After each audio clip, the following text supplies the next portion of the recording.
mes capacités, mes forces et mes faiblesses par rapport à cet élément.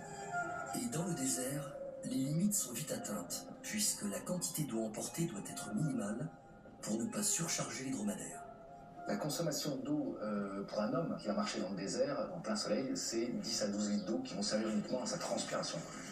Moi, je n'ai que 4 litres d'eau. Donc cette eau, il faut que je l'économise sur ma transpiration pour ma physiologie.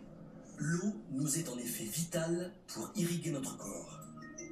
Elle représente environ 65% de notre organisme. Les parties qui en contiennent le plus sont le cerveau, les poumons, le sang et le cœur. En temps normal, nous avons besoin de boire 2,5 litres par jour, les 2 tiers sous forme liquide et le reste qui nous est fourni par les aliments. Dans le désert, comme il fait chaud et que l'on transpire, il faut boire davantage, 1 litre toutes les 2 heures. Régis, lui, ne boit que toutes les 6 heures. Pour parvenir à ce résultat, il s'inspire de son compagnon de voyage, le dromadaire, un animal particulièrement adapté à la vie dans le désert. Sa bosse est une réserve de graisse que son organisme est capable de transformer en eau. Il peut ainsi tenir 4 à 5 semaines sans boire une seule goutte.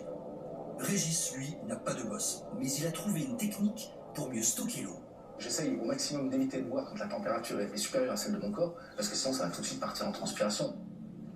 L'astuce de Régis est donc simple. Boire essentiellement la nuit, ce qui lui permet de conserver l'eau. Mais ce n'est pas tout.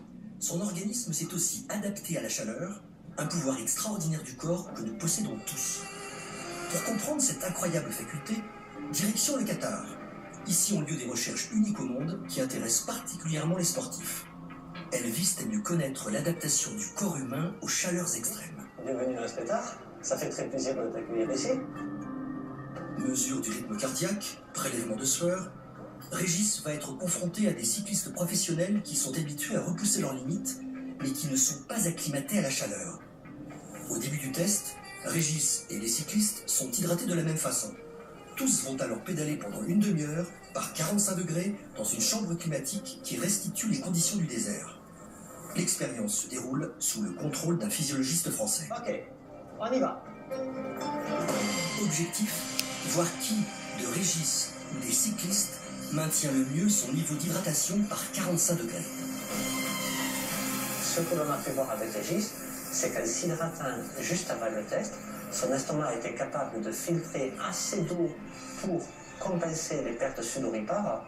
Et alors que la plupart des cyclistes se sont déshydratés pendant le test, Régis était capable de maintenir son niveau d'hydratation. En effet, généralement, lorsqu'on boit de l'eau, celle-ci reste dans l'estomac.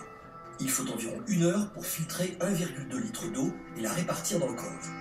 Or, Régis a la capacité de filtrer cette eau de manière performante, ce qui permet à tout son organisme de s'hydrater plus rapidement.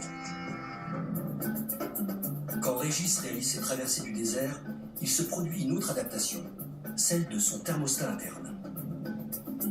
Au départ, comme n'importe qui, il subit le choc de la chaleur. Son corps surchauffe et transpire beaucoup pour se refroidir.